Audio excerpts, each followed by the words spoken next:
Assalamualaikum warahmatullahi wabarakatuh. Halo semuanya, apa kabar nih kalian yang ada di rumah yang nonton podcast ini? Sehat kan ya? Semoga sehat selalu ya Kak Gia.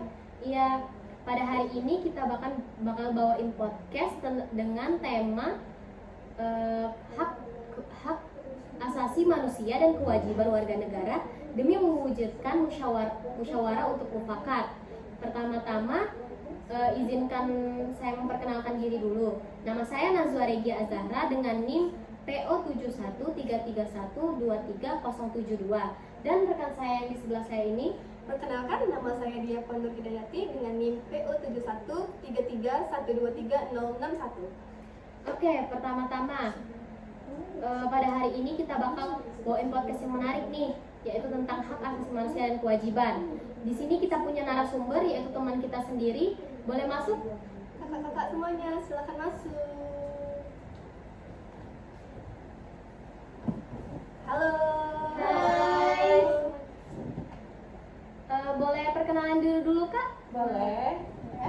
Perkenalkan, nama saya Indri Astika Ida Asis dengan NIM PO 71331230066.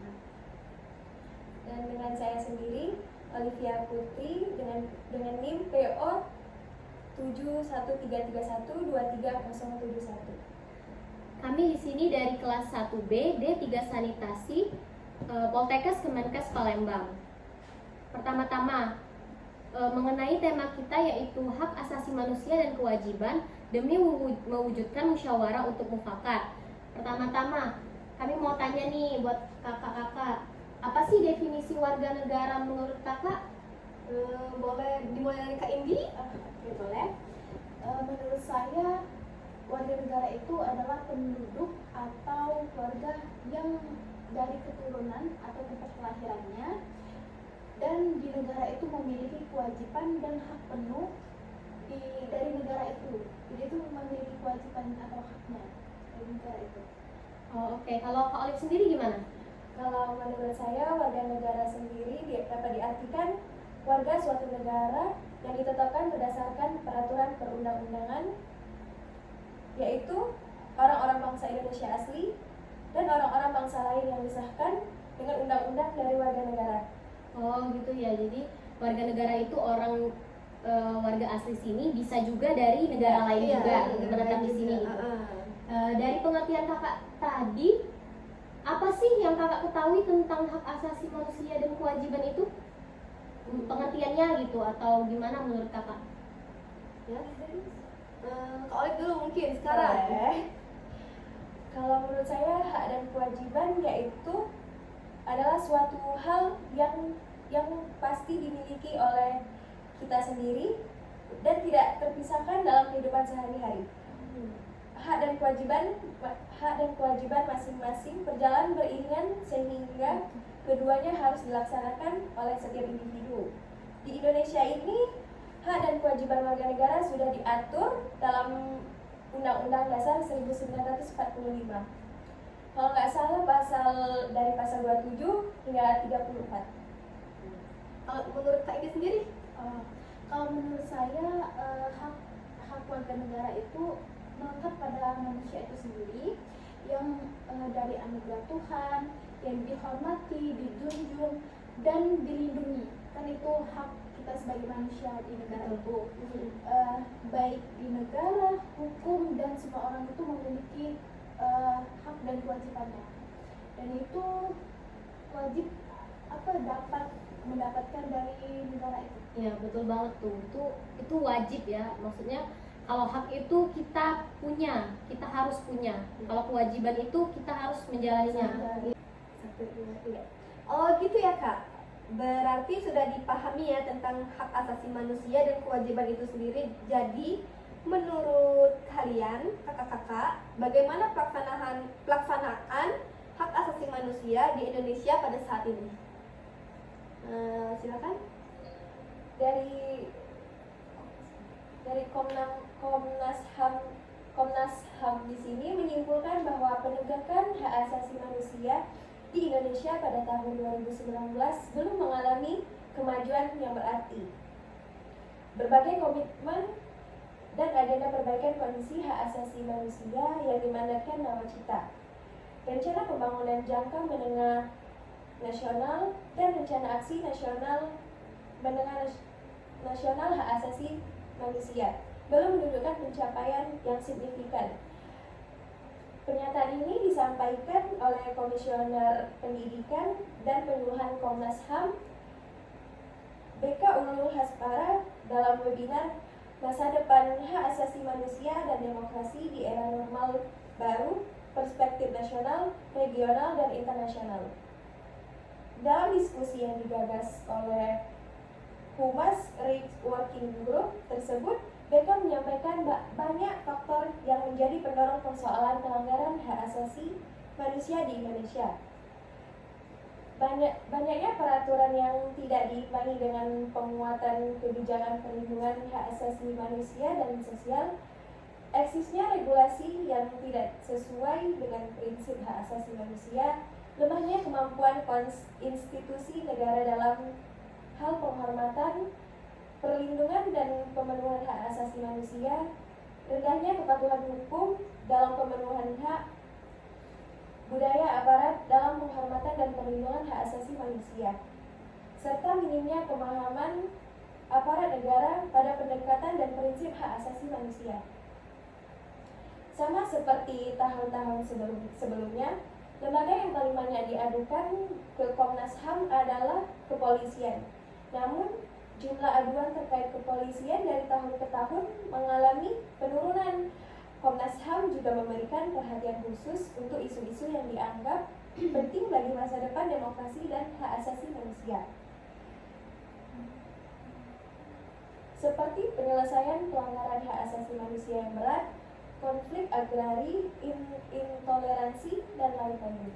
Jadi intinya tuh hak asasi manusia di Indonesia ini sejak 2019 tuh belum mengalami kemajuan ya Kak? Iya, jadi kurang ya. Bisa kasih contoh Kak Indi, contoh kalau hak asasi kita belum maju tuh gimana contohnya? Kalau dari saya, dari penjelasan Kak Olive tadi bisa dikatakan menurut dari media sosial aja ya Kak. Dari media sosial itu banyak banget beredar HAM itu belum terjalan secara penuh di Indonesia ini, karena kemarin aja ada kasus guru itu dibully oleh siswanya. Dan itu kan belum mendapatkan HAM kan. Nah, terus tuh ada juga contoh di Indonesia ini tinggi banget pembunuhannya dan banyak banget mengakibatkan bunuh diri. Kasus bunuh diri ya? Kasus bunuh diri semakin tinggi. Terus ada juga kayak HAM itu belum sepenuhnya kayak banyaknya pengemis, pengamen. Kan yang dijelaskan sebelumnya tadi tuh HAM itu kan seluruh tuh wajib mendapatkan.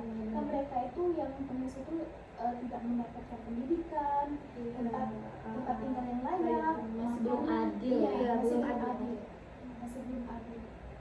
Itu aja sih Kak yang saya tahu. Iya, kemarin juga itu untuk masalah pembelian aku juga tahu tuh kenalan aku, tetangga aku, dia tuh karena pendek ya, bukan ngomongin fisiknya tapi dia termasuk pendek di antara umurnya, terus dia kayak dibully gitu kan. Terus dia ngelaporin lah ke gurunya tapi kurang respon dari si guru ini gitu. Jadi ujung-ujungnya dia masih aja dibully gitu kan. Jadi yang benar-benar HAM itu butuh dilaksanain lagi lebih dalam ya.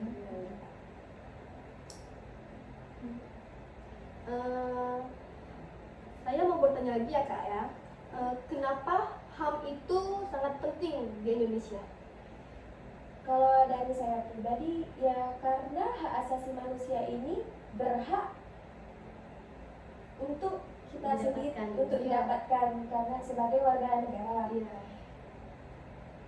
Ya contohnya aja kita di sini kita hidup kan memerlukan makan. Contohnya kita di sini sebagai mahasiswa untuk pendidikan, sekolah, terus pekerjaan, mendapatkan tempat tinggal yang layak. Di luar sana masih banyak nih para orang-orang yang kekurangan tempat tinggal, ada di rumah Rumah aku kayak gitu ya. masih Iya, banyak iya. banget. Pinggir jalan. di pinggir jalan, telantar.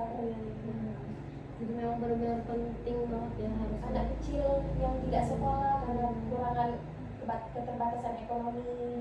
fasilitas juga kan. Iya, Kalau iya, seperti masih kayak di kurang. daerah-daerah itu kan Kurang, Masih kurang memenuhi.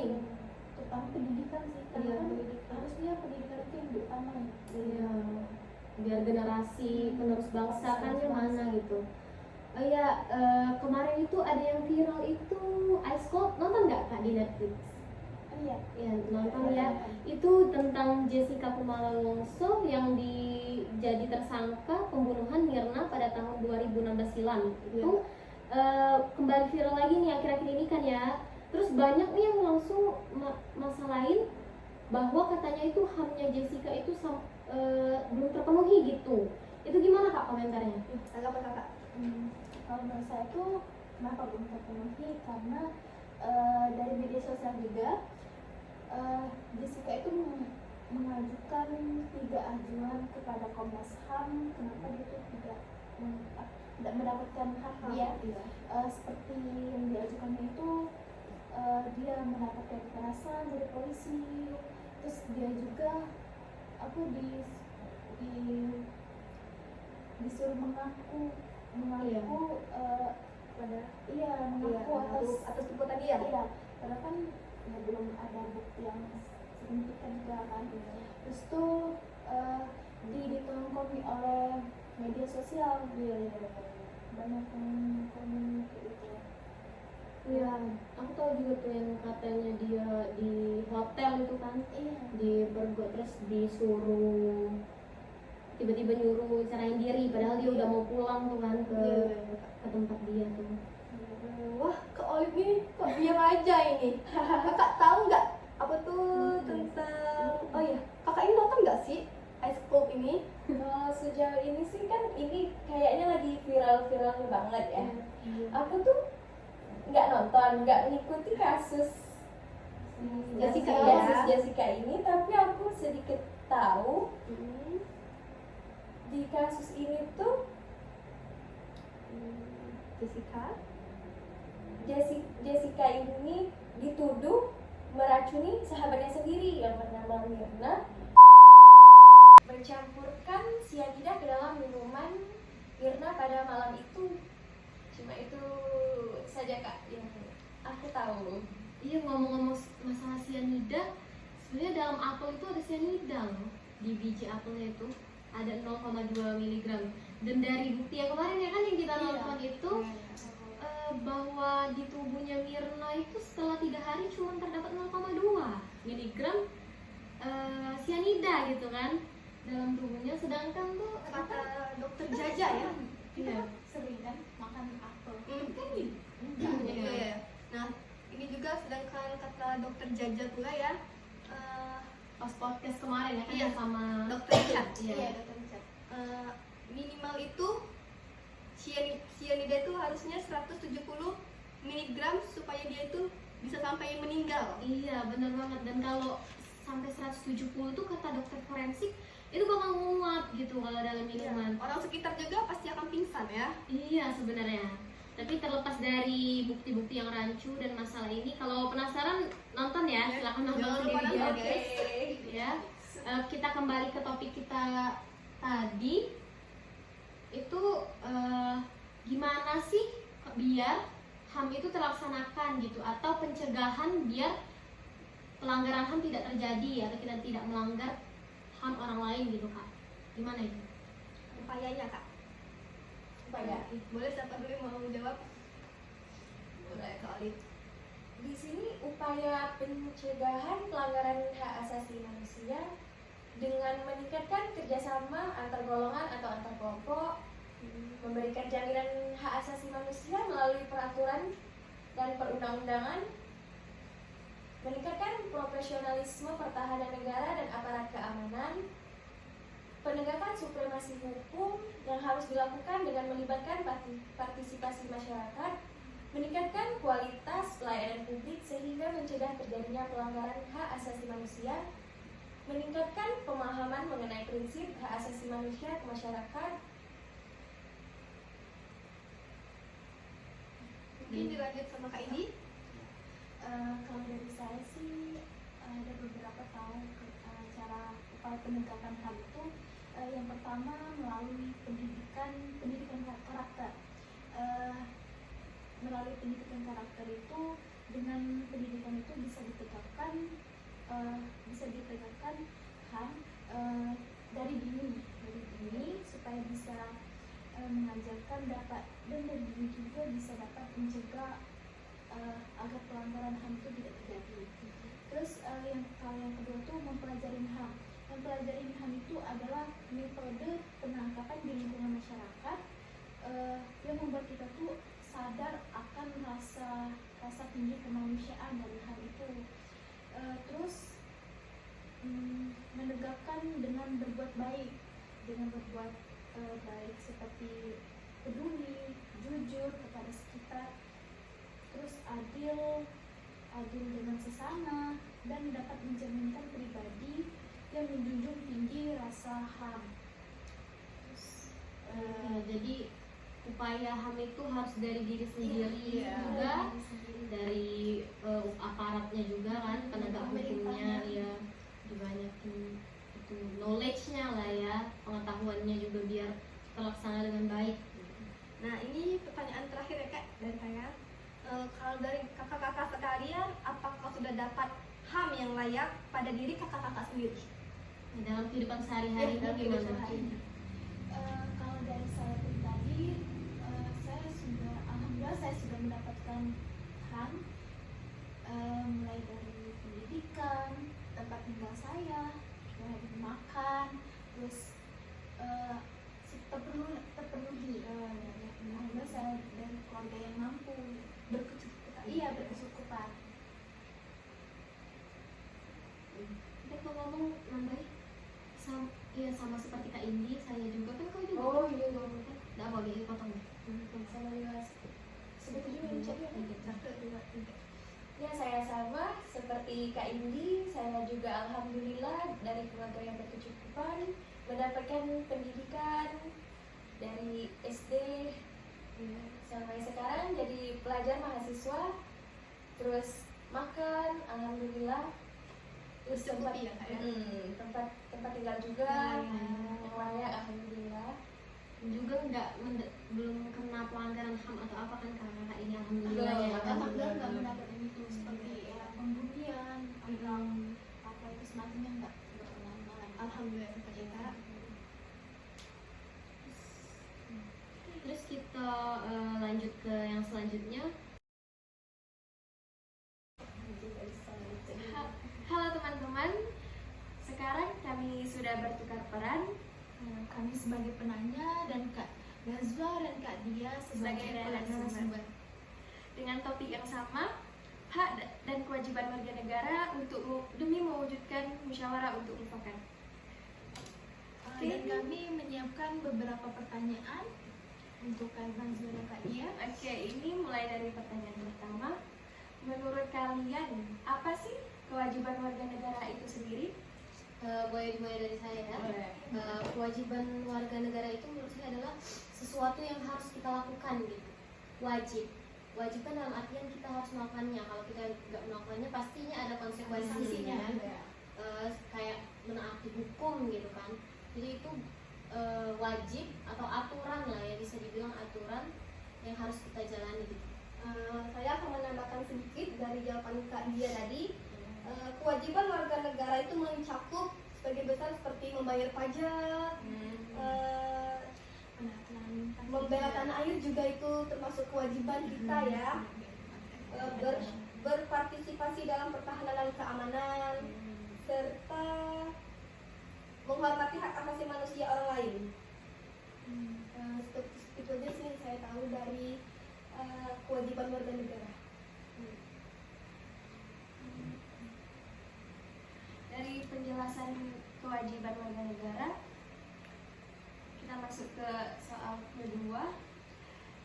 Bagaimana hubungan antara hak dan kewajiban menurut kalian? Boleh Kak, apakah hak dan kewajiban itu beda? Oke, saya akan menjawabnya ya. Hak dan kewajiban membentuk hubungan kausalitas atau sebab akibat yang saling berkaitan. Alasan mengapa hak dan kewajiban saling berkaitan ialah ketika seseorang mendapatkan hak secara otomatis, orang tersebut akan mempunyai kewajiban. Ya, seperti itu Kak. Dia harus Berhubungan. Iya. Seperti mata rantai yang saling berkaitan, hak adalah apa yang akan dimiliki seseorang setelah melaksanakan kewajibannya, sedangkan kewajiban merupakan apa yang harus dikerjakan. Boleh dikatakan Kak Dia? Iya, kalau menurut saya sih hak dan kewajiban itu yang pasti berhubungan banget ya. Dia tuh kayak timbal balik lah istilahnya gitu. Kalau kita nggak melakukan kewajiban, kita nggak bakal dapat HAM gitu.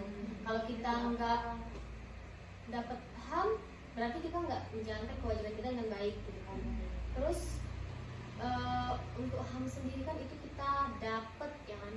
Untuk apa yang kita dapatkan kita harus melakukan sesuatu gitu. Nggak mungkin kita dapat terus kita nggak menjalankan aturan dengan baik untuk negara kita sendiri gitu kan. Apalagi kan kita nih ada di negara hukum ya, Iya, jadi benar, harus benar. taat. Kalau dari pribadi nih Kak, apa sih hak dan kewajiban yang harus kayak kan dari kakak pribadi tuh yang dilakukan hak kayak misalnya pendidikan atau kan Kalau hak itu pendidikan kalau kewajiban kan iya, beda. kalau seperti kita tahu kan, hak kita itu mendapatkan pendidikan yang layak gitu kan.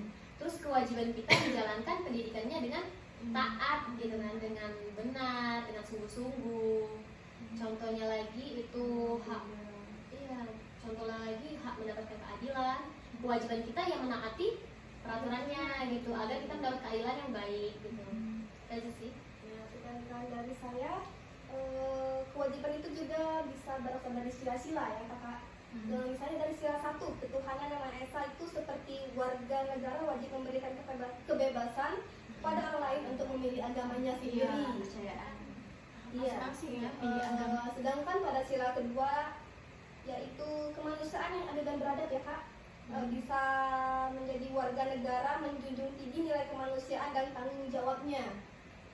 Pada sila ketiga persatuan Indonesia, yaitu warga negara wajib menjunjung tinggi nilai persatuan dan kesatuan dengan tidak mau atau memang sendiri dalam menyatakan aspirasinya.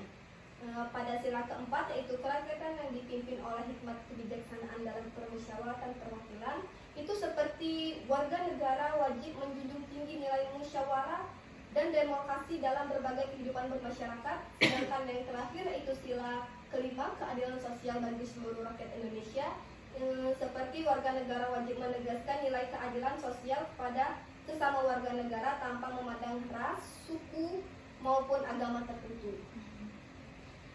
Oke. Terus menurut kakak nih, kenapa sih kita tuh harus dan wajib menjalankan kewajiban? Kenapa? Ya karena itu aturan ya, itu kan aturan yang dibuat oleh pemerintah untuk kita agar kita tertib gitu. Jadi kita juga tentram, hidup kita sebagai warga negara juga aman dan tentram gitu kan. Jadi ya menurut saya memang harus ada kewajiban agar kita tuh nggak semena-mena dan sewenang-wenang terhadap apa yang kita lakukan di negara kita ini gitu. Dan juga kalau kita tidak melakukan kewajiban itu, otomatis kita tidak mendapatkan seperti yang saya bilang tadi, hak asasinya kita nggak bakal dapat gitu kalau kita nggak melakukan kewajiban yang baik. Ini pun sudah ada kewajiban peraturan, masih saja kita yang melanggar. Iya, Sama banyak kayak orang yang jalan. melanggar. Iya, itu salah satunya Kak. Benar-benar lalu lintasnya. Kalau menurut saya ya Kak, untuk menciptakan kerukunan kehidupan yang tertib sama seperti Kakak Dia tadi, melanjutkan dari jawaban Kak Dia tadi, kenapa hak dan kewajiban itu harus seimbang? Karena untuk menciptakan kerukunan dan kehidupan yang tertib, dan juga untuk mengatur kehidupan di lingkungan masyarakat, manusia harus melakukan sesuatu untuk memperoleh sesuatu. Contohnya apabila seseorang pekerja pekerja ingin mendapatkan haknya sebagai karyawan untuk menerima gaji ataupun upah, tentu pekerjaan tersebut harus melaksanakan kewajibannya terlebih dahulu dalam bekerja. Yang keempat, upaya mencegah kecemburuan sosial. Biasanya masyarakat kelas atas sering dipandang dan lebih dihormati, sedangkan masyarakat yang di bawah atau yang mungkin kurang miskin, kurang mampu ya, itu sering direndahkan, tidak dihormati layaknya masyarakat kelas atas. Padahal jika dilihat dalam sisi sebagai warga negara, kita juga memiliki hak yang sama.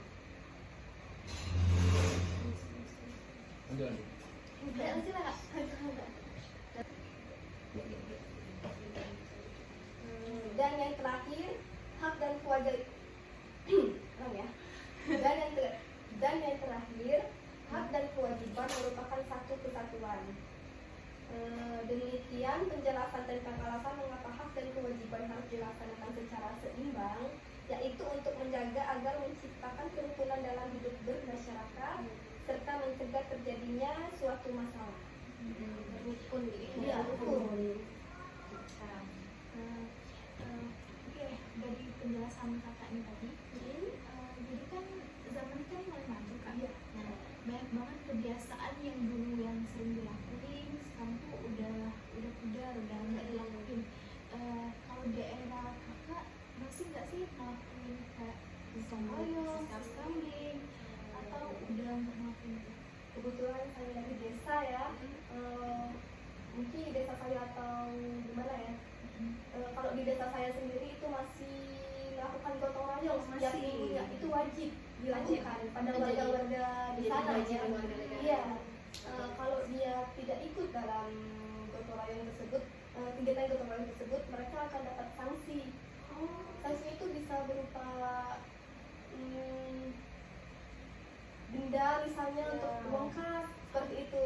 Masuk ke Untuk siskangling juga setiap malam juga masih ada pengawasan untuk di desa-desa seperti itu. kan sudah ada sampah. Iya, Masih ya. Di desa masih masih menggunakan metode seperti itu. Tapi kan sebenarnya itu kebiasaan yang bagus ya. Iya, Maksudnya itu nggak dilestarikan. Iya. Kalau di tempat saya sendiri di kompleks saya tuh udah nggak ada yang Karena kalau di kota itu kan emang udah Modern jadi jadi udah iya lebih pikiran. Oke, tadi kita bicara tentang kewajiban, dan sekarang apa yang terjadi kalau kewajiban itu tidak dijalankan? kewajiban itu kan sesuatu yang harus kita lakukan ya, harus kita dalam tanda kutip wajib itu harus dilakukan. Seperti yang tadi Kak dia cerita tentang kewajiban dia di desa gotong royong gitu kan, kalau nggak melakukan itu kan terkena sanksi gitu, hukumannya.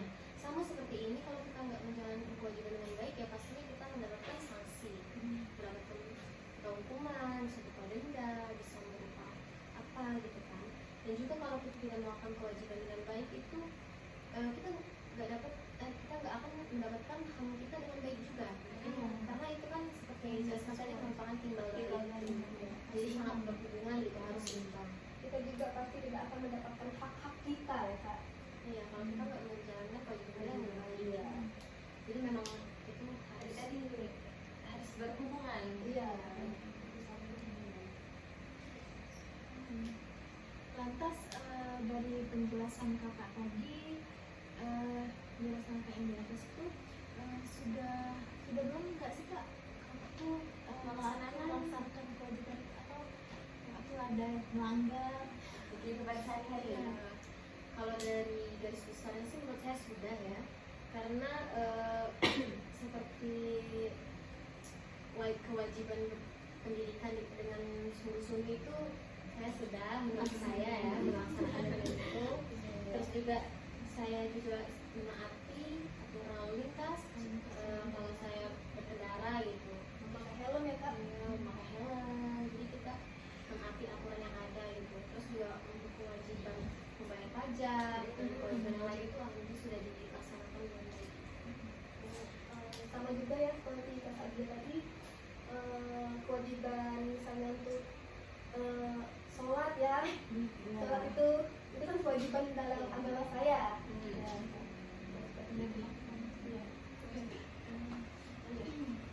Oke, kita udah mau sampai ke ujung podcast nih. Pertanyaan terakhir nih Kak. Contoh kewajiban dalam kehidupan sehari-hari apa nih? Boleh Kak? Ya, misalnya kewajiban untuk merawat orang tua kita yang sedang sakit, itu juga kewajiban kita kan. Kewajiban untuk meminta izin ketika kita ingin bepergian, iya. Menghormati orang lain dan tidak melakukan tindakan yang merugikan orang lain di masyarakat. Satu lagi kewajiban untuk menjaga kebersihan lingkungan di masyarakat. Boleh Kak Dia tambahin? Kalau saya sendiri, saya akan ngasih tahu kewajiban yang umum aja nih sebagai warga negara gitu. Yang pertama, wajib terhadap hukum dan pemerintahan yang ada ya. Terus juga wajib untuk pembelaan negara seperti pada pasal 27 UUD NRI 1945. Terus juga wajib menghormati HAM manusia lain gitu. Terus juga wajib tunduk pada apa yang ditetapkan di undang-undang kita. Apa sih nenek itu nyawa? Nggak tahu kok. Tahu tadi. Di mana tadi? Agak maju dikit, agak maju dikit. Terus kewajiban menghormati orang lain, Saling menghormati. saling menghormati. Terus wajib untuk tunduk terhadap perbatasan pada undang-undang. Terus kewajiban dalam ikut serta pertahanan. Terus juga ada juga kayak bukan kewajiban dalam ketatanegaraan, bisa juga kewajiban di rumah gitu, kayak wajib menghormati orang tua, terus juga melaksanakan tugas sebagai anggota keluarga dengan benar, terus juga menyayangi anggota keluarga kita, terus juga mendengarkan nasihatnya. Ada juga kewajiban yang di agama kita seperti sholat, terus puasa, dan yang lain sebagainya ya. Mungkin itu saja. Mungkin itu saja podcast kami ya. Mungkin itu saja podcast dari kami. Bila ada kekurangan atau salah